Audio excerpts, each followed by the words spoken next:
우리 사회를 더 나은 세상으로 만들어가는 새 집단이 있습니다.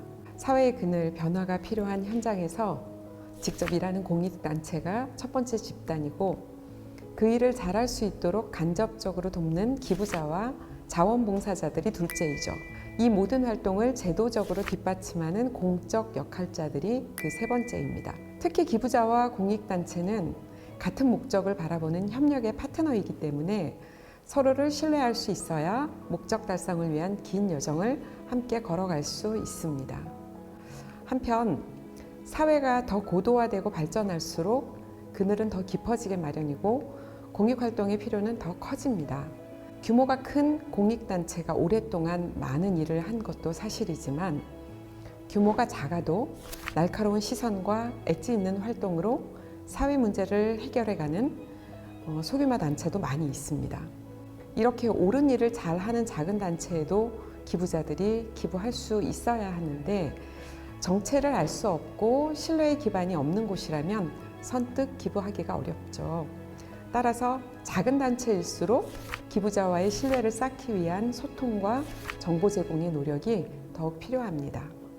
투명하지 않아서 기부하기 어렵다는 부정적인 말 대신 작아도 일을 잘하는 곳에 기부하는 일이 많아지도록 단체가 노력할 것들이 있습니다. 지금부터는 소규모 단체들이 기부자와의 신뢰를 높이기 위해 당장 실천할 수 있는 8가지 함께 정리해 보겠습니다. 먼저 단체의 정체성과 주된 목적 사업에 대해 잘 설명해야 합니다. 많은 경우 외부에서 드러나는 활동과 프로그램은 단체의 단편적인 모습일 수 있는데, 시민들과 기부자들은 그 모습을 단체의 전부로 오인할 때가 있습니다. 특히 거리 모금이나 일부 모금 캠페인 등 이렇게 모금 현장의 모습들은 더욱 오해받기 쉽죠. 잘못된 인식이 굳어지면 나중에 단체가 중요한 목적 사업에 기부금 재정을 집행할 때 돈을 엉뚱하게 쓴다고 오해하기 쉽습니다. 따라서 공익사업을 하는 단체들은 단체의 고유한 목적과 정체성이 잘 드러나는 비전과 사명, 그리고 정관의 목적 사업, 기부금이 집행되는 사업 내용 등을 홈페이지와 안내 자료 등에서 잘 설명해 주면 좋습니다. 단체 홈페이지를 방문하는 잠재적인 기부자들이 언제든지 단체의 취지나 목적을 이해하고 필요한 곳에 기부하고 지원할 수 있도록 관련된 정보들을 업데이트해 주시면 좋겠습니다. 두 번째, 단체의 이사회와 주요 역할자 등 구성원에 대해서 홈페이지에 잘 소개해야 합니다. 어떤 사람들이 이 활동을 이끌고 있고 또 누가 어떤 역할로 참여하고 있는지 잘 알 수 있다면 단체를 이해하기가 더 쉬워집니다. 모든 일은 사람에 의해 좌우되죠. 그 일을 하기에 적합한 사람이 이 일을 맡고 있다고 느껴진다면 더욱 믿을 수 있고, 그리고 기부를 하고자 하는 마음도 일어날 겁니다. 그런데 반대로 아무리 좋은 일도 누가 어떤 식으로 일하는지 알 수 없고 감춰져 있다고 느낀다면 큰 믿음을 주기 어려울 겁니다. 모금이 필요한 단체라면 단체의 주요한 일꾼에 대해 잘 소개해 주시면 좋습니다. 간혹 단체에서는 개인 정보에 대해서 어디까지 밝혀야 되는지 우려하는 경우도 있습니다. 그런데 구성원의 이름, 주요 경력과 활동 내용 소개, 공식 연락처 등의 수준으로 소개해 주시면 좋겠습니다. 세 번째, 단체가 모금 활동을 할 때 모집 등록증을 홈페이지나 모금 활동 현장에 게시해 주면 좋겠습니다. 공익단체가 회원이 아닌 일반인들에게 1천만 원 이상 모금을 할 경우 행정안전부나 시도 등록청 또는 1365 기부 포털에 모집 등록을 해야 합니다. 이때 기부금품 모집 등록증이 발급되죠. 단체 모금 캠페인 현장이나 온라인 사이트, 홈페이지 등에 모집 등록증을 게시하시면 됩니다. 이를 통해 현재 진행 중인 모금 활동이 기부자들에게 기부해도 좋은 안전한 모금임을 알려줄 수가 있습니다. 만약 1천만 원 이상의 모금임에도 불구하고 모집 등록증이 없다면 기부자는 그 모금이 안전하지 않다고 느낄 수도 있습니다. 그러니 자세한 내용을 기부금품법 안내 영상에서 참고하셔서 꼭 지켜주시면 좋겠습니다. 한편 네이버 해피빈에서 하는 모금이나 SNS 등에서는 1천만 원 미만의 모금도 많이 진행이 됩니다.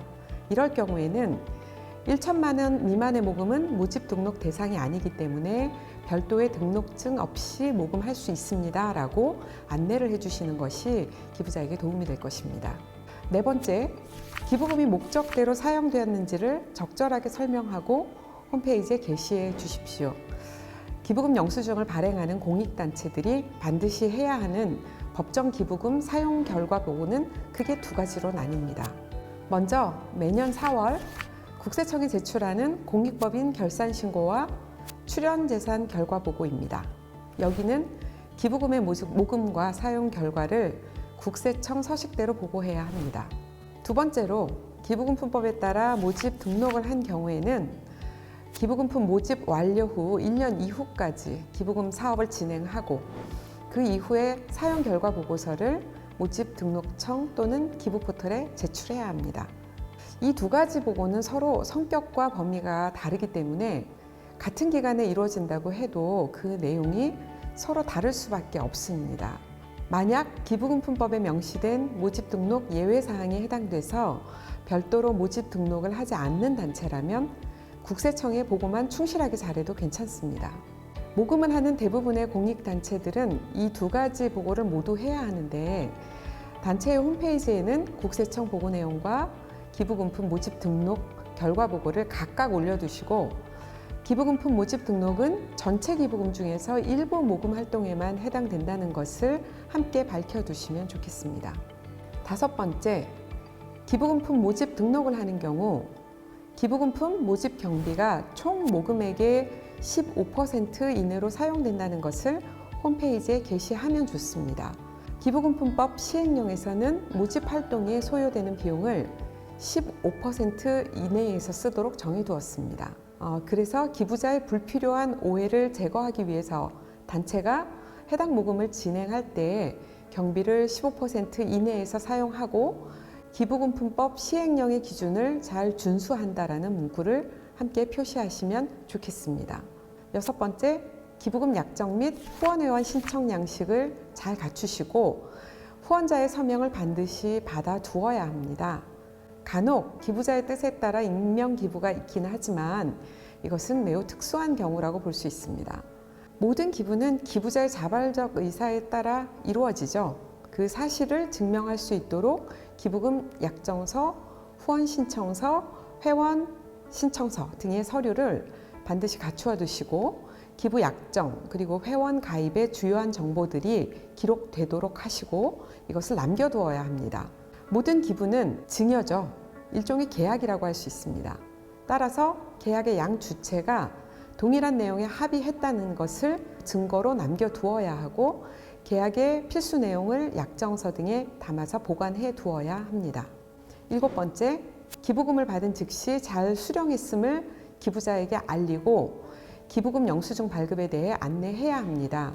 기부와 동시에 기부금이 잘 입금되었고 그리고 감사하다 이렇게 확인하는 연락을 하는 것은 기부자의 마음에 단체에 대한 믿음을 더해주고 지속적으로 기부해야겠다는 동기부여를 일으키게 됩니다. 또한 이 기부금에 대해 영수증이 언제 어떻게 발급이 되는지에 대해 잘 안내해야 합니다. 연말에 기부금 영수증을 발급할 건지 전자기부금 영수증을 발급할 건지 또는 그 외에 필요한 경우 어떻게 기부금 영수증을 기부자가 수령할 수 있는지 등을 알려줌으로써 기부자에게 편의를 제공할 수 있습니다. 여덟 번째, 기부금을 받는 단체가 기부금 영수증 발행 자격을 가졌는지를 알려주는 것입니다. 기부금 영수증을 받을 수 있다는 사실만으로도 기부자들이 안심할 수 있지만 한 걸음 더 나아가서 단체가 어떤 법적 요건과 자격을 갖추고 기부금 영수증을 발행하는지 그 근거를 밝혀주면 기부자의 신뢰가 더 탄탄해질 겁니다. 단체가 명확한 목적과 타당한 근거를 가지고 모금을 활동을 한다는 것을 보여주기 때문입니다. 기부자와의 신뢰를 두텁게 하기 위해서 가장 중요한 것은 단체의 양심과 정직한 소통입니다. 일에 매진하다 보면 가끔 길을 잃거나 어긋나는 선택을 할 때도 생기죠. 다소간의 비난을 받고 책임을 따져야 할 상황도 나옵니다. 이때 중요한 것은 실수를 인정하고 감추지 않는 것입니다. 사실을 정확하게 밝히면 바로 잡을 수 있는데 의도적으로 속이거나 피하게 되면 더욱 신뢰를 무너뜨리게 됩니다.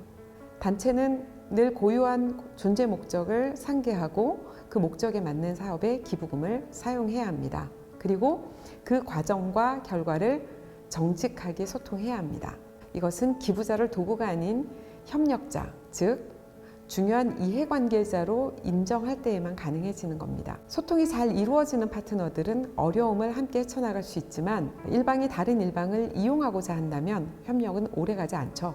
단체가 사회 변화라는 긴 여정을 할 때 반드시 좋은 동반자가 필요합니다. 기부자는 단체의 좋은 친구이자 조력자가 될 수 있습니다. 기부자를 단지 돈 몇 푼 쥐어주는 동정의 손길이 아니라 단체 활동의 든든한 지지자로, 협력자로 세워가시면 좋겠습니다.